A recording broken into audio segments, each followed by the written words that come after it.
JIIP adalah salah satu proyek publik-privat infrastruktur terbesar di Indonesia seluas 3.000 hektar.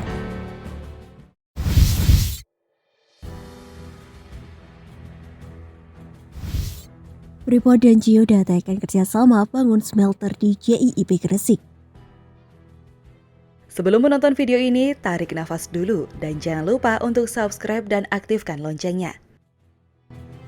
Lega, teka-teki kelanjutan pembangunan industri smelter oleh PT Freeport Indonesia di kawasan ekonomi khusus JIIP Gresik akhirnya benderang. PT FI dan PT Ciyoda Internasional Indonesia telah resmi menandatangani kontrak kerjasama rencana kelanjutan pembangunan tersebut. Kabar itu pun mendapat respon positif dari banyak pihak. Semula sebagian orang menilai PT FI hanya sekedar menghibur warga Gresik saja tentang pembangunan smelter tersebut. Mereka tidak akan serius, namun dengan bukti PT FI telah melakukan kontrak dengan PT Ciyoda itu telah menjawab keraguan tersebut. Sebelumnya ada kabar bahwa pemerintah pusat berencana memindahkan rencana pembangunan industri smelter itu ke Halmahera, Maluku Utara. Padahal jauh-jauh hari telah menyiapkan sarana prasarana untuk kebutuhan itu di Gresik. Mulai dari penyediaan ribuan hektar lahan, jaringan transportasi tol, kebutuhan air bersih, dan sarana prasarana pendukung lainnya. Rencana relokasi smelter ke luar Gresik itu pun juga membuat galau Bupati Fandi Ahmad Yani.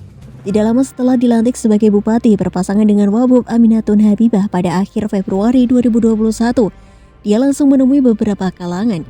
Di antaranya Menteri Koordinator Perekonomian Airlangga Hartarto. Bupati berharap agar pemerintah tetap merealisasikan smelter itu di Gresik. Saat itu dia menyampaikan kehadiran smelter dan operasionalisasi KEK JIIPE Gresik itu diperkirakan mampu menyerap tenaga kerja sebanyak 200.000 orang. Sebetulnya pembangunan smelter di Gresik itu sudah sempat berjalan.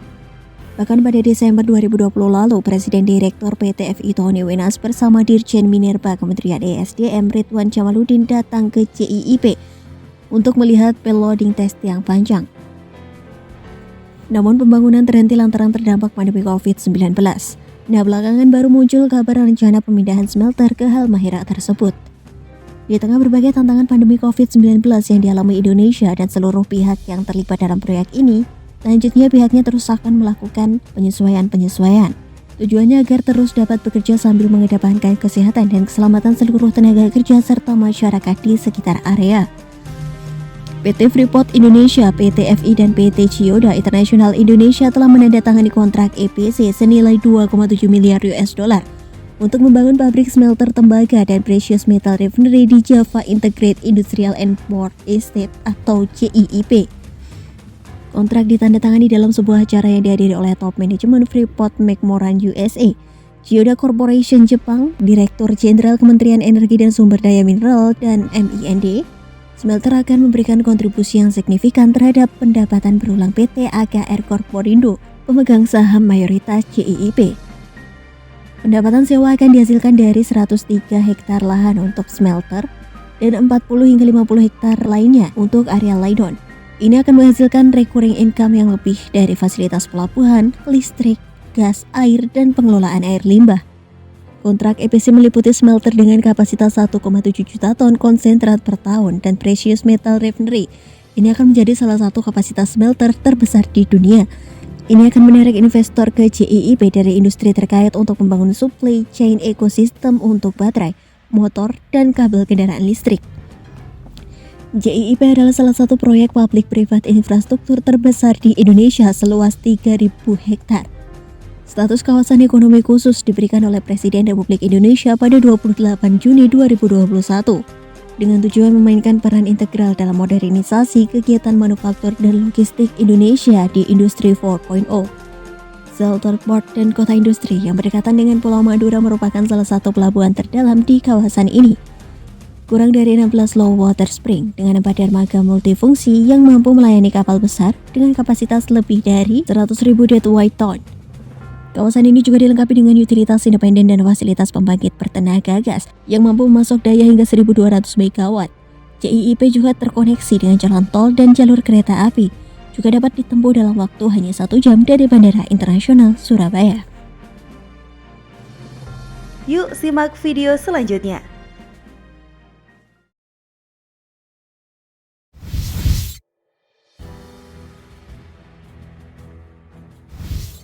Keren! RI macam ketiban durian runtuh gara-gara CPO hingga timah. Sebelum menonton video ini, tarik nafas dulu dan jangan lupa untuk subscribe dan aktifkan loncengnya. Badan Pusat Statistik atau BPS mengumumkan terjadi lonjakan harga komoditas di pasar internasional. Hal ini juga yang mempengaruhi surplus neraca perdagangan Indonesia pada Juni 2021. Sejumlah analis memperkirakan tren harga minyak sawit mentah sedang menguji level baru di saat pandemi COVID-19 masih berkecamuk. Momentum itu disebut membuka peluang bagi para calon emiten sawit untuk melantai di bursa. Analis pasar modal sekaligus ekonom dari LBP Institute Luki Bayu Purnomo mengungkapkan, harga CPO selama paruh pertama tahun ini masih mengalami tren kenaikan. Meski terkoreksi pada harga perdagangan Juli, menurutnya hal tersebut terjadi secara wajar sehingga menguatnya harga minyak dunia. Tren kenaikan harga CPO sedikit berbeda dengan pergerakan saham-saham emiten sawit yang baru belakangan bergeliat. Saham-saham emiten sawit dengan kapitalisasi besar seperti AALI dan LSIP, karena investor melihat bahwa ini terjadi diskon dengan kinerja dan harga CPO yang baik, tetapi sebelumnya saham-saham tersebut tidak bergerak. Jadi wajar kalau saham-saham itu kini mengalami tren kenaikan harga juga, saat ini merupakan momen agresif para investor memburu saham emiten sawit. Karena itu dia menilai bagi calon emiten sawit pun saat yang tepat memasuki bursa. Kepala BPS Margo Yuwono menjelaskan harga minyak sawit mentah atau crude palm oil atau CPO pada Juni meningkat menjadi 70,23 US dollar per barel. Dari sebelumnya pada Mei 2021 sebesar 65,49 US dollar per barel. Di sisi lain, permintaan sawit akan terus ditopang dengan adanya upaya hilirisasi komoditas tersebut. PO jadi menarik karena ada isu B20 dan B30, meski terus ada black campaign dituding tidak ramah lingkungan. Dan lagi, harga CPO paling murah dari 17 minyak nabati. Pada harga komoditas non-migas, BPS juga mencatat terjadi peningkatan secara bulanan. Di antaranya adalah batu bara, nikel, dan timah. Batu bara bulan ke depan naik 21,42% dan tahun ke tahun naik 148,94%. Nikel bulan ke bulan naik 2,29% dan tahun ke tahun naik 41,20%.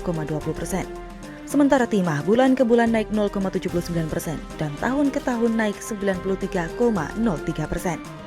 Sementara ada beberapa komoditas non-migas yang juga mengalami penurunan, diantaranya adalah harga minyak kelapa sawit, kernel, karet, dan tembaga. Sawit bulan ke bulan turun 11,98% dan tahunan turun 54,99%. Minyak kernel bulan ke bulan turun 7,26% dan karet bulan ke bulan turun 7,36%. Dan terakhir untuk tembaga bulan ke bulan turun 5,22%. Berbagai perkembangan harga minyak dan non-migas akan mempengaruhi ekspor-impor pada Juni 2021. Perkembangan harga komoditas, kata Margo, merupakan salah satu alasan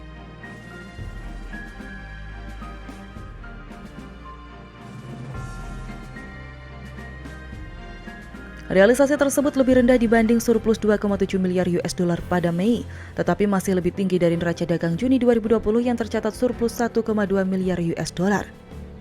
Secara total, akumulasi surplus neraca dagang Indonesia mencapai 11,86 miliar US dollar sepanjang semester 1 2021.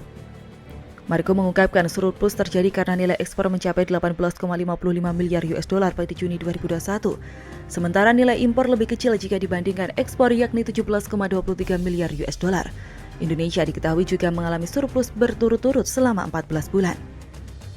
Berdasarkan negara tujuan ekspor, kenaikan ekspor terjadi ke China mencapai 625,2 juta US dollar, Amerika Serikat 374,5 juta US dollar, dan Jepang 252,9 juta US dollar. Sedangkan penurunan nilai ekspor terjadi ke India sebesar 163,7 juta US dollar, Swiss sebesar 94,2 juta US dollar, dan Pakistan sebesar 85,8 juta US dollar. Kendati begitu, pangsa ekspor Indonesia tidak berubah, yakni terbanyak masih ke Cina mencapai 23,88%. Setelah itu ke AS sebesar 12,34% dan Jepang 7,87%. Dengan demikian, ada kemungkinan ekspor CPO dari Indonesia akan meningkat karena pungutan baru berlaku ketika harga lebih tinggi. Ada insentif tersendiri bagi produsen di Indonesia untuk melempar ke pasar ekspor.